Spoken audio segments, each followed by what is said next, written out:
Hey everybody, Crispy here. Today we're going to be going over installing and using Kind. What does Kind stand for? Kubernetes in Docker. And you can see we've got this little picture of the Kubernetes ship in this little bottle here, like it's being run in Docker. So first things first, how do we go and install Kind? So Kind is a Go application. So if you use Go, you can just install it using Go itself, or you can go and get the binaries from the releases pages.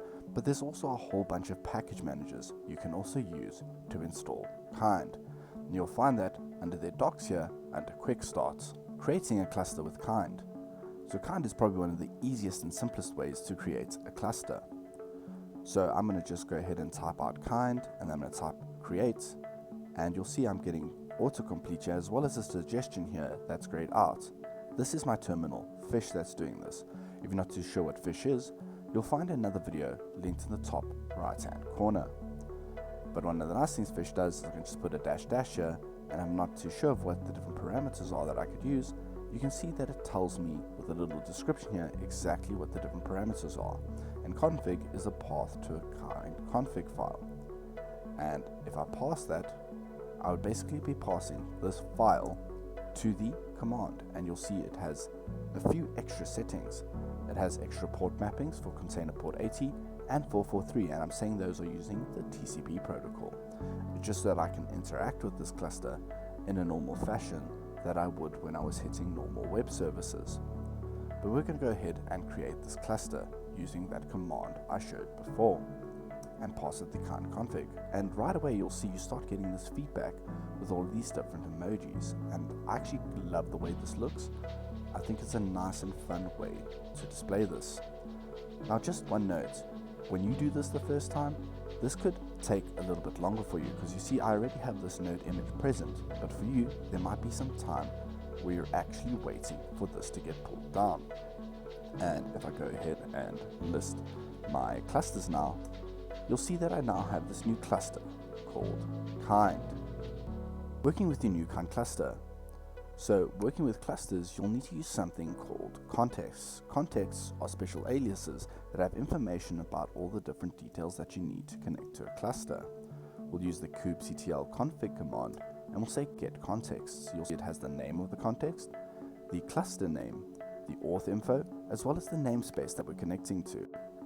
So you can set this context by using kubectl config and saying set context, and setting that context to the Kind context.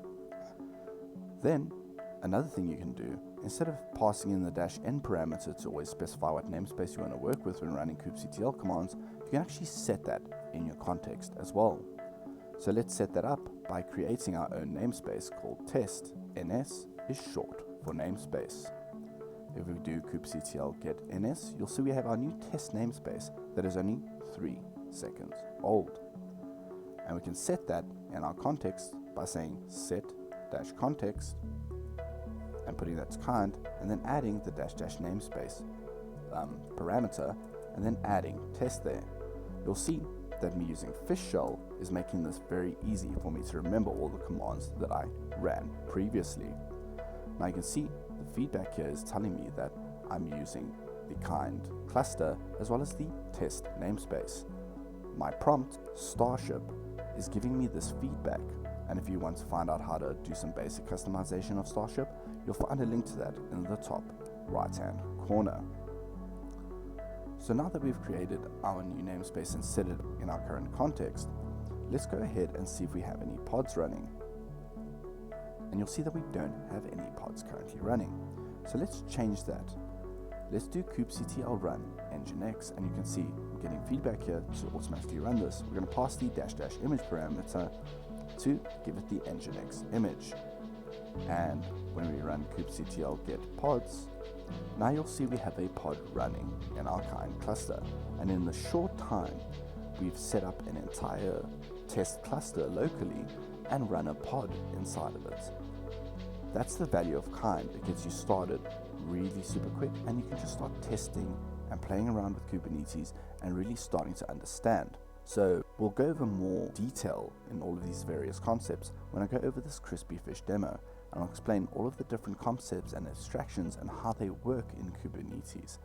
and how they get dealt with. But in the meantime, if you're looking for my next video, you'll see that on the right hand side right about now. And if you got value out of that, I'm sure by now you know which buttons to press. Until we meet again, happy hacking.